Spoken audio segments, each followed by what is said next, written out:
Hello there. Good morning, good afternoon, good evening. You are most welcome.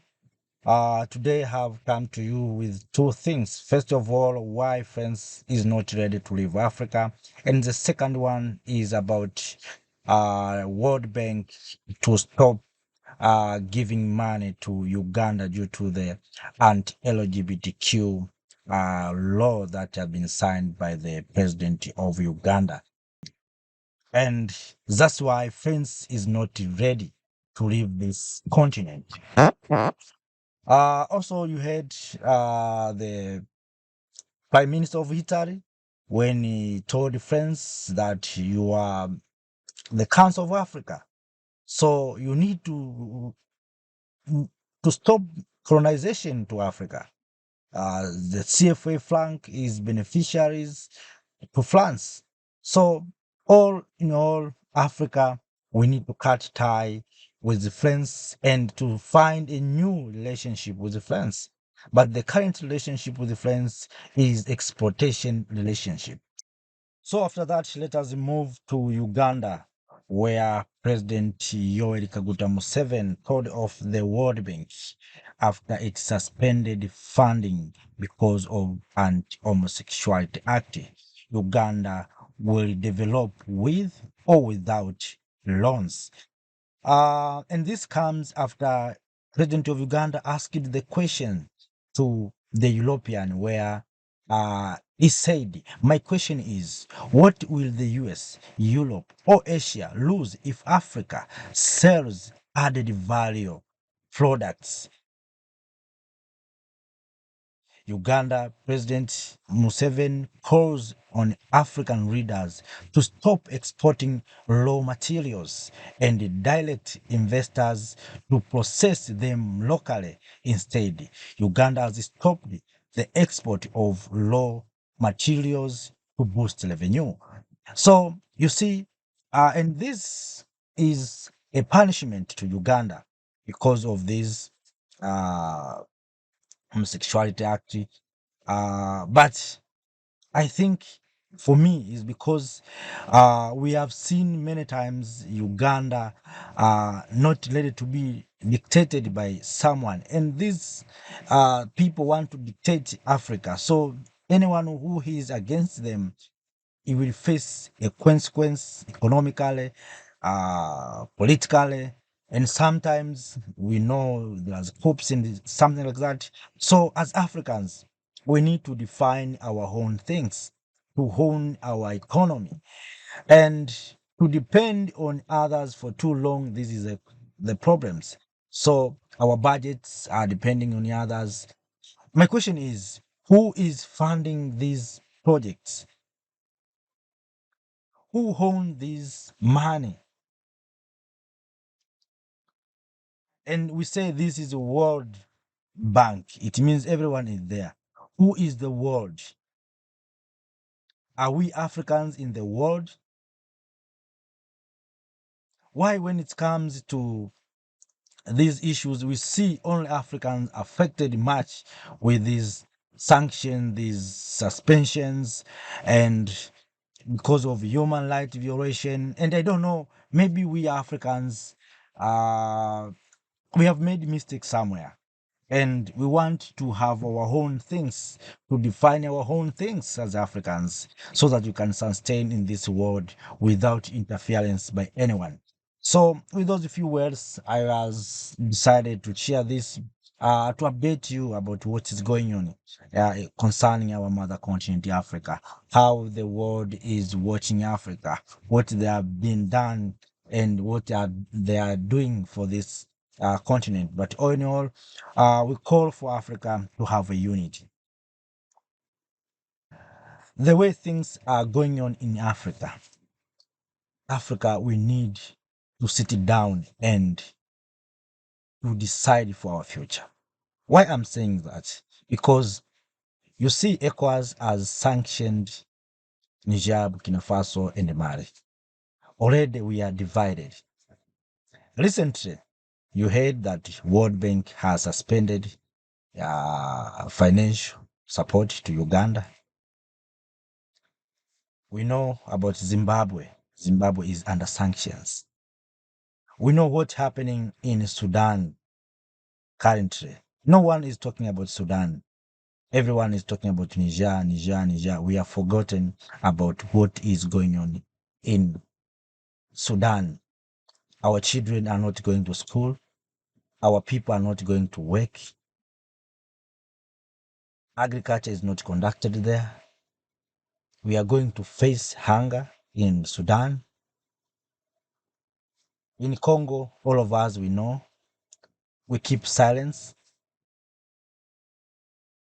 Our eyes and ears are in Zimbabwe, are in Niger.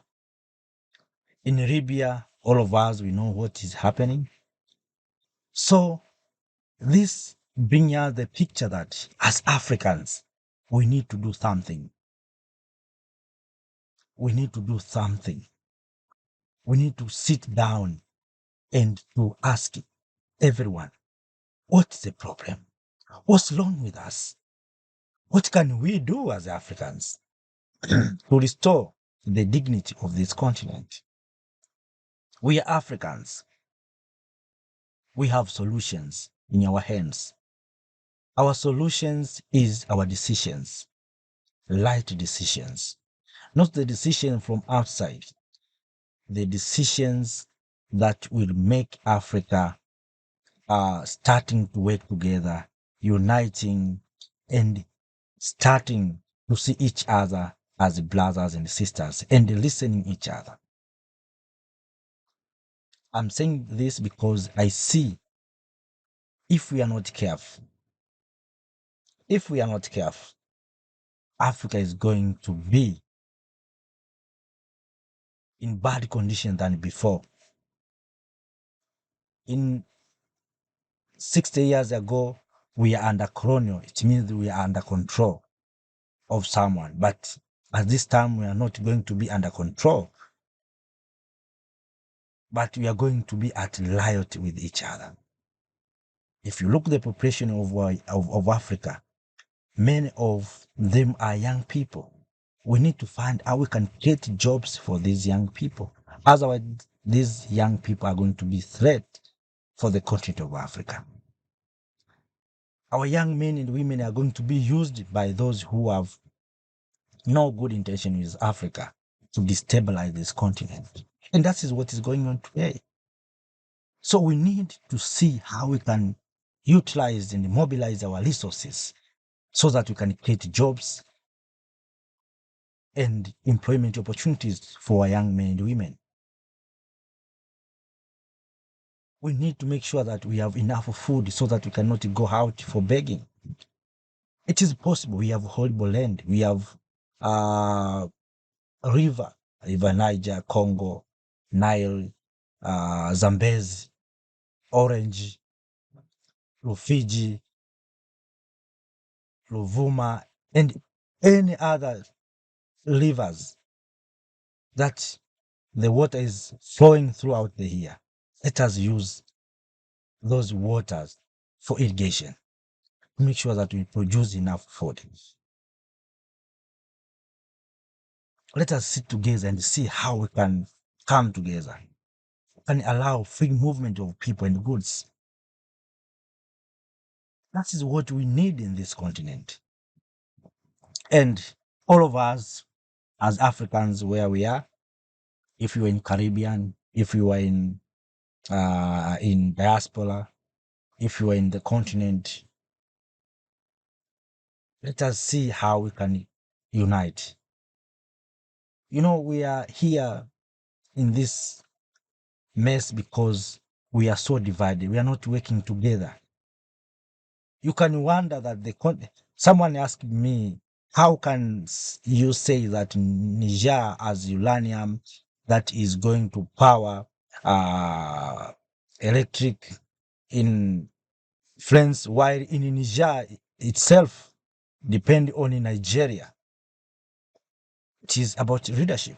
We are not working together. Even Nigeria can collaborate with Niger and say, my friend, you have enough uranium. Let us build a common uh, power plant that can help our people to have enough electricity. and supply to other countries, neighboring country. It is possible. But because everyone is working separately, we are not ready to see how we can work together.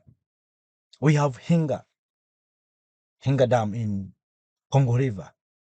No one is talking about Africans investing much money in Hinga Dam so that we can produce enough electricity for our African continent. Everyone is working separately. We have seen load shedding in South Africa, in some other countries, shortage of electricity, but we have resources there in Inga. So we are waiting someone to fund us. Let us ask ourselves how much we use during elections, how much money we use to support elections in Africa. A lot of money. Why those money we can't put into development? We need to come together as Africa and redefine our democracy. What kind of democracy is better for the continent of Africa? Doesn't mean that democracy of America must work to the democracy of Africa, or the democracy of Europe must work to to Africa. Even Africa, we need to find our new system of governance. And these coups that we see recently is because of these kind of democracy that we have inherited from others that are not fitting us. People want services, want good water, safe, want good health care, want quality educations, people want electricity, want good infrastructures. That is what the people want. They don't want the face of someone there at the top. So, brothers and sisters, we as Africans, we have solutions in our hands. With those few words, let not take your time for speaking for too long. But for these few words, let me say thank you for watching. As Africans, we continue to share our views, our ideas, in order for we as Africans to build the Africa we want. Please let us preach peace and unity and love among ourselves. Thank you.